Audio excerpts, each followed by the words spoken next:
Hello everyone, welcome in this class.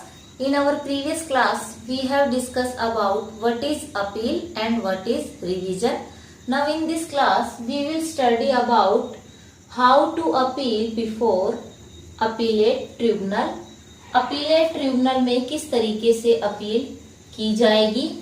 यहाँ पर commissioner appeal का जो निर्णय होगा, अगर कोई करदाता उस निर्णय से संतुष्ट नहीं है तो उसके पास एक ऑप्शन ये होता है कि निर्णय दिए जाने के 60 दिन के अंदर वो अपनी अपील अपीलेट ट्रिब्यूनल के सामने रख सकता है।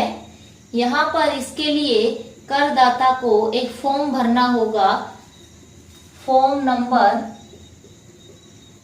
36 भर करके और अपनी प्रार्थना अपीलेट ट्रिब्यूनल में जमा करवानी होगी।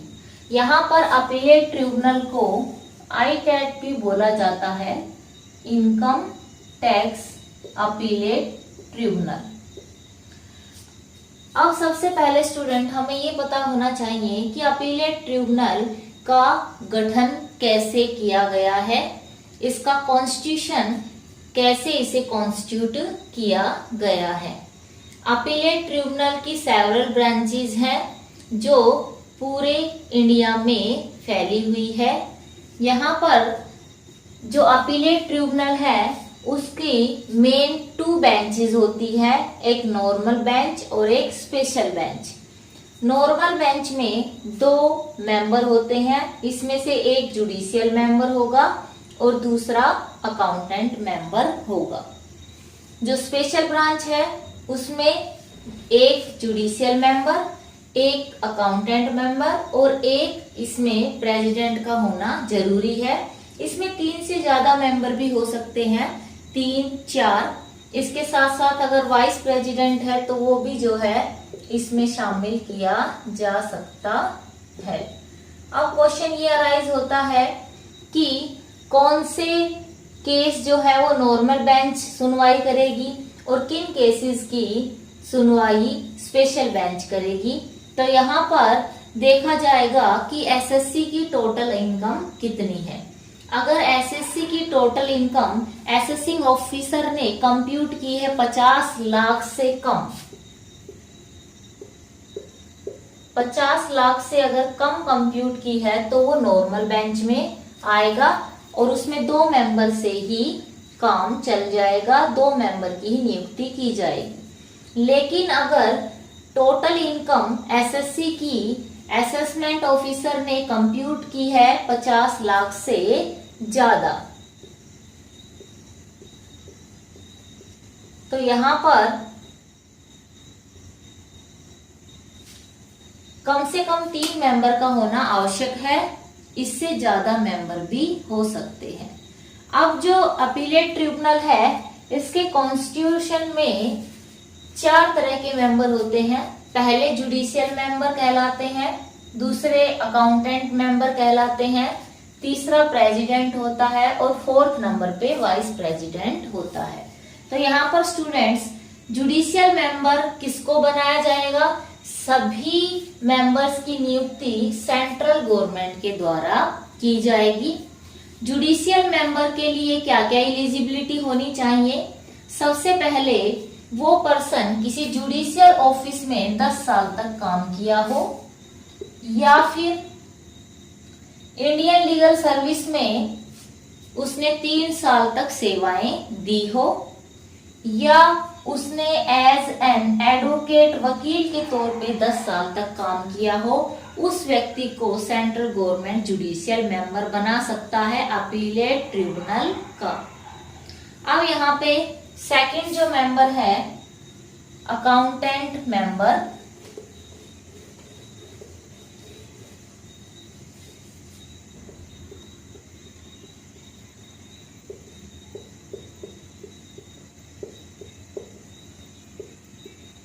अकाउंटेंट मेंबर किसे बनाया जाएगा? तो यहाँ पे सबसे पहला तो अगर किसी पर्सन के पास 10 ईयर का एक्सपीरियंस है, अकाउंटेंसी वर्क किया है as a CA chartered accountant,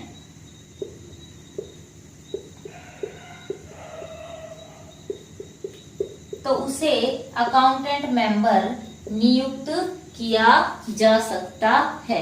accountant member के लिए जो नेक्स्ट एलिजिबिलिटी है वो है कि वो एडिशनल कमिश्नर के रूप में उसने 3 साल तक काम किया हो।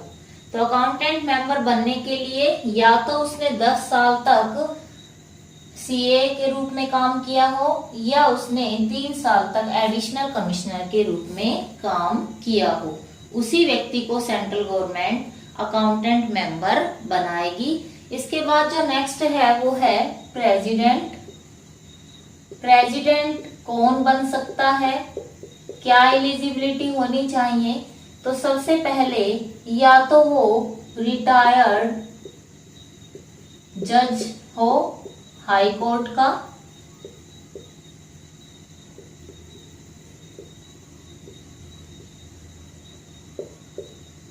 या 7 इयर्स तक वर्क किया हो उसने एज अ जज हाई कोर्ट में,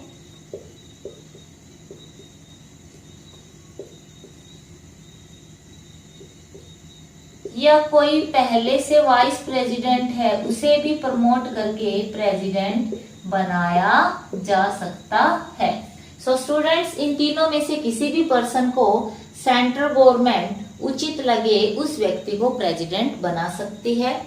वाइस प्रेसिडेंट प्रेसिडेंट की सलाह लेकर किसी भी पर्सन को जो लीगल नॉलेज रखता है उसको वाइस प्रेसिडेंट बनाया जा सकता है।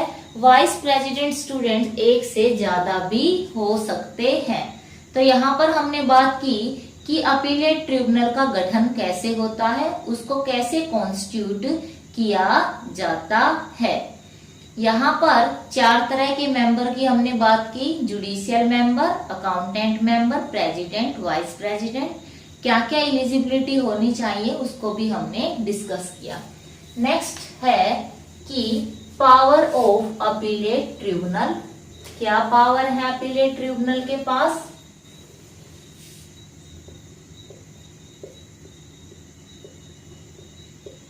तो यहाँ पर सेक्शन 131 में जो भी इनकम टैक्स अथॉरिटीज को पावर दी गई है सभी पावर का यूज कर सकता है। इनकम टैक्स के जो अधिकारी हैं उनको जो जो पावर दी गई है सेक्शन 131 में सभी पावर अपीलेट ट्रिब्यूनल को दी गई है। अब यहाँ पर अपीलेट ट्रिब्यूनल की पावर के बाद हम स्टडी करेंगे कि किन किन ऑर्डर के खिलाफ अपीलेट ट्रिब्यूनल में अपील की जा सकती है। तो यहाँ पर सबसे पहला जो है वो है order of commissioner appeal.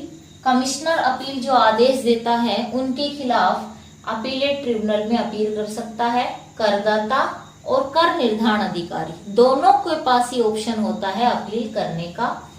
Second appeal जो है वो प्रिंसिपल कमिश्नर या कमिश्नर जो ऑर्डर देता है उनके खिलाफ की जा सकती है इन अपीलेट ट्रिब्यूनल।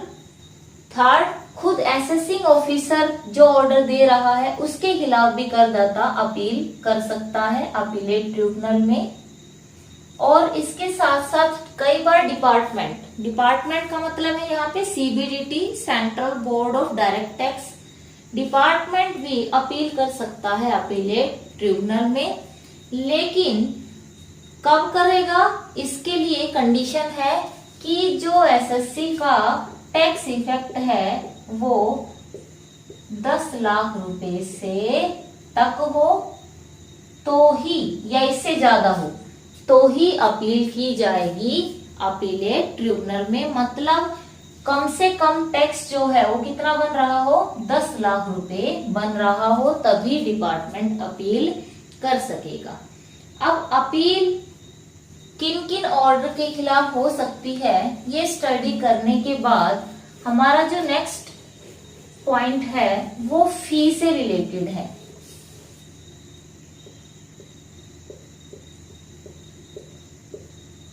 कि जब अपीलेट ट्रिब्यूनल में अपील की जाएगी तो क्या फी पे की जाएगी। तो यहाँ पर सबसे पहले देखा जाएगा कि एसएससी की टोटल इनकम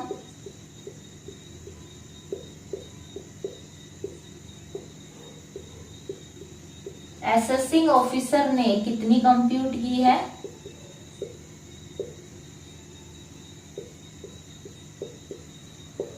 यहां पर अगर इनकम 1 लाख रुपए तक है या इससे कम है, इसके बराबर है या इससे कम है, तो इसके लिए 500 रुपीज जो है वो पे करना होगा एसएससी को। यहाँ पर स्टूडेंट्स एक बात मैं और क्लियर करना चाहूंगी कि ये फी केवल एसएससी के लिए है।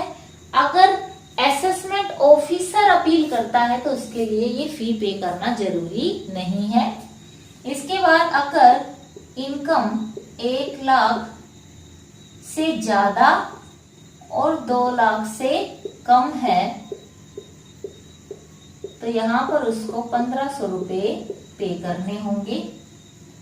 अगर टोटल इनकम 2 लाख से भी ज्यादा है तो यहाँ पर टोटल इनकम का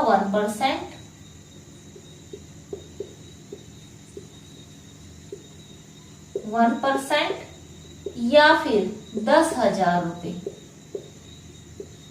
टोटल इनकम का 1% या 10,000 रुपए जो अमाउंट मैक्सिमम होगी वो पे करनी होगी एसएससी को। अब कई बार मैटर ऐसा होता है जो इनकम से रिलेटेड नहीं होता, तो अगर एनी अदर सब्जेक्ट मैटर है तो भी 500 रुपीज जो है वो पे करने होंगे।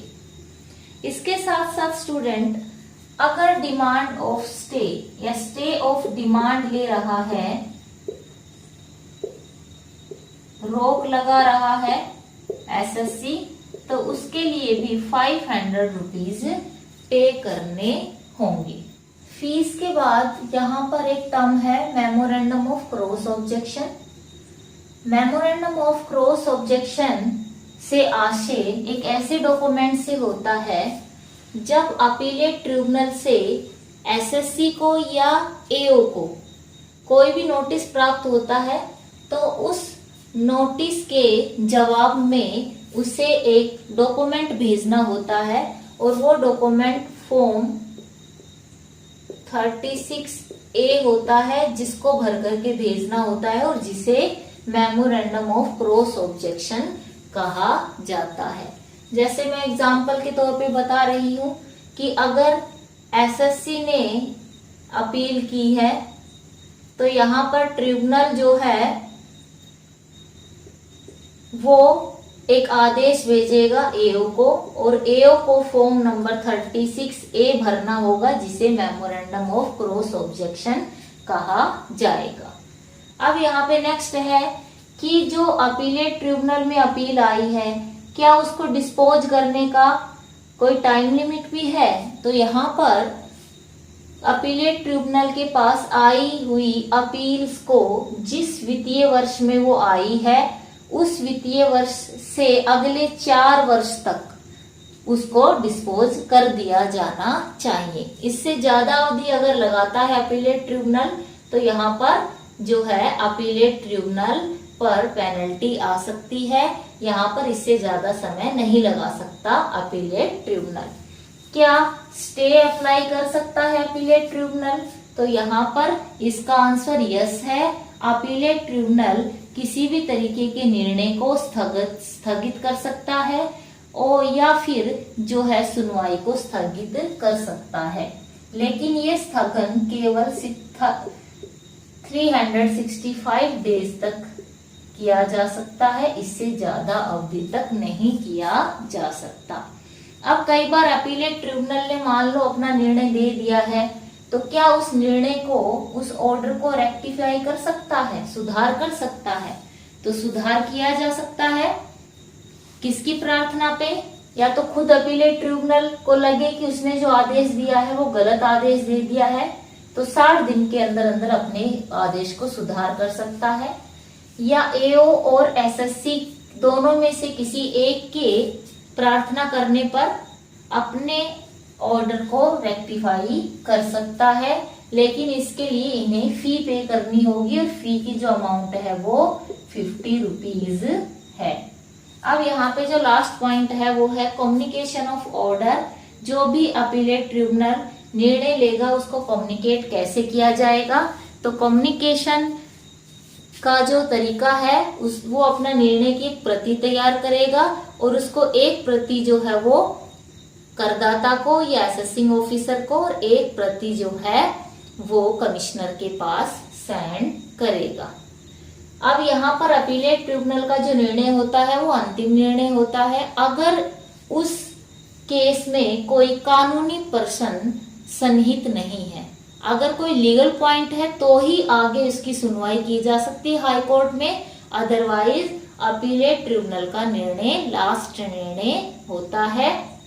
तो यहाँ पर स्टूडेंट हमने इस क्लास में अपीलेट ट्रिब्यूनल का कॉन्स्टिट्यूशन कैसे होगा, किस तरीके से कौन से फॉर्म को भर के हम अपील कर सकता है एक एसएससी या असेसिंग ऑफिसर, क्या प्रोसीजर है, क्या फी लगेगी, डिफरेंट टर्म्स क्या है, उनको स्टडी किया। नेक्स्ट क्लास में हम नेक्स्ट टॉपिक के साथ आएंगे। तब तक के लिए थैंक यू।